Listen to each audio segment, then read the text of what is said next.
Exatamente. O Thales já trouxe aí toda uma análise. A gente vai desenrolar tudo isso hoje aqui sobre essa questão da prisão preventiva, sobre esses atos de Bolsonaro, né?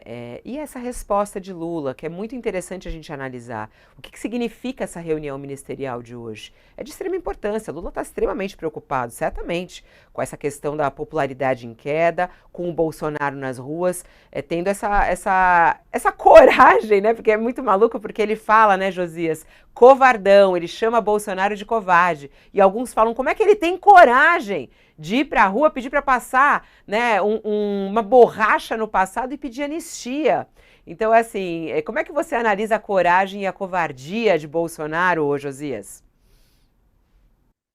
Fabiola, o Bolsonaro está fazendo o jogo dele, né? O que não se compreende, ou que é difícil de entender, é como o Lula cai no jogo do Bolsonaro. Porque a essa altura, por que que o Lula convocou essa reunião ministerial de hoje? Porque a popularidade dele e a aprovação do governo estão em queda. E todo mundo sabe o que o Lula pensa sobre o Bolsonaro, que é um covarde, que tentou o golpe, não tem novidade nisso. Ao comentar dias atrás o resultado das pesquisas, o Lula tinha declarado que a pesquisa não o preocupava muito, porque ele enxergava a pesquisa como um instrumento para que o governo pudesse mudar a sua estratégia. Então, lê a pesquisa, entende o que está se passando e muda a estratégia. Ele não está mudando nada. Ele convoca o ministério, em vez de se ocupar do governo e das mudanças, da mudança de estratégia que precisa promover no governo, ele abre a reunião falando do Bolsonaro. Não faz nexo, não tem lógica.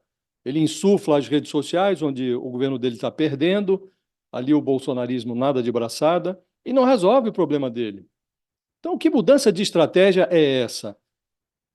Não faz sentido, não dá para compreender. O Lula sempre tão atilado para estratégia política, está em queda nas pesquisas. Ele atribui o revés a problemas de comunicação da sua administração. Pede aos ministros que se mexam. Por isso reuniu o ministério. O diabo é que, aparentemente, o problema não está apenas na forma como o governo se comunica, mas no conteúdo do que é comunicado. Isso tem uma aparência de reprise. O governo, aliás, o terceiro mandato, tem uma aparência de reprise. É como se o governo tivesse, agora há 1 ano e 3 meses do início, tivesse apresentando sintomas de envelhecimento precoce, num contraste com o Bolsonaro, que tinha feito na sua presidência uma opção preferencial pela destruição. O Lula restaurou programas de antigas gestões do PT. Isso gerou uma simbologia positiva, mas esse efeito perdeu o prazo de validade em agosto do ano passado. Foi quando as pesquisas começaram a sinalizar que o alarme da impopularidade começaria a soar, como de fato soou agora no início do segundo ano de mandato. E o Lula demora a perceber que falta ao governo dele uma nova marca, algo que caracterize essa nova gestão, que o Lula apresentou durante a campanha como uma gestão definitiva, o governo da vida dele. O Lula gosta de criticar, mas odeia ser criticado. Então ele puxa a orelha dos ministros, mas não admite que lhe travem a língua.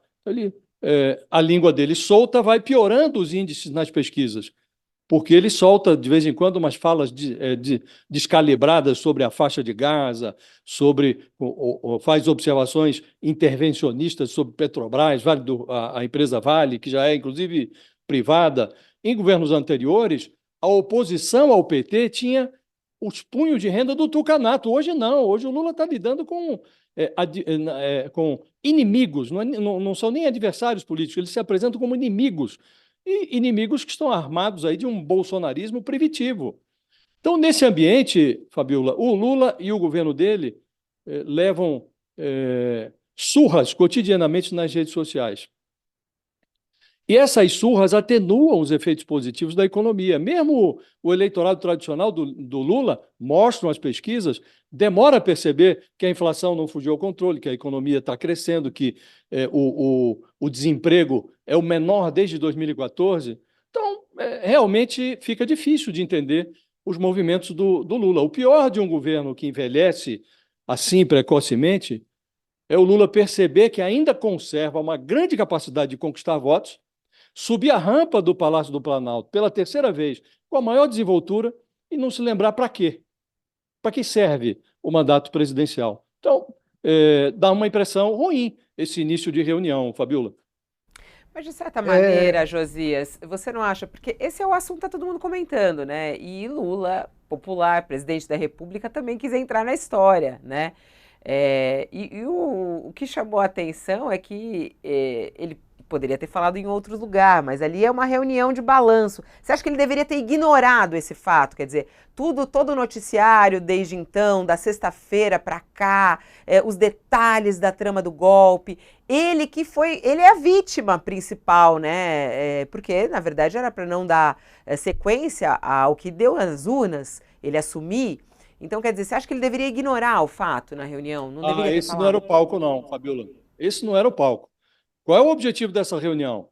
É apertar os parafusos da administração, que está sendo mal avaliada, ou que começa a sentir, a ouvir o alarme da impopularidade. Então, qual é o objetivo da reunião?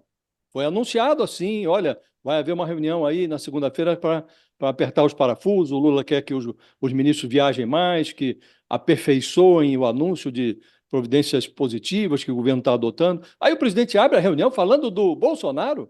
Francamente, não me parece a coisa mais esperta a fazer. Que o presidente queira se manifestar sobre a tentativa do golpe, sobre essas novidades que deixaram o Bolsonaro ainda mais encurralado, é até compreensível que ele queira fazer isso. Agora, neste palco, numa ribalta que foi convocada para acertar o rumo do governo, não me parece a melhor estratégia, porque o Lula demora a perceber que o Bolsonaro é um personagem hoje que está sendo tratado pelo Judiciário, pelo Supremo Tribunal Federal, virou assunto policial. O Lula evita, permite que o Bolsonaro migre das páginas de polícia, do noticiário policial, para o noticiário político. E ele alimenta, ele fornece material para que a usina do bolsonarismo nas redes sociais se mantenha ativa. E ali o governo perde. O governo não sabe como se movimentar nas redes sociais. Então está tudo errado, a meu juízo. Não era esse o palco para falar de Bolsonaro. Acho que o presidente errou a mão.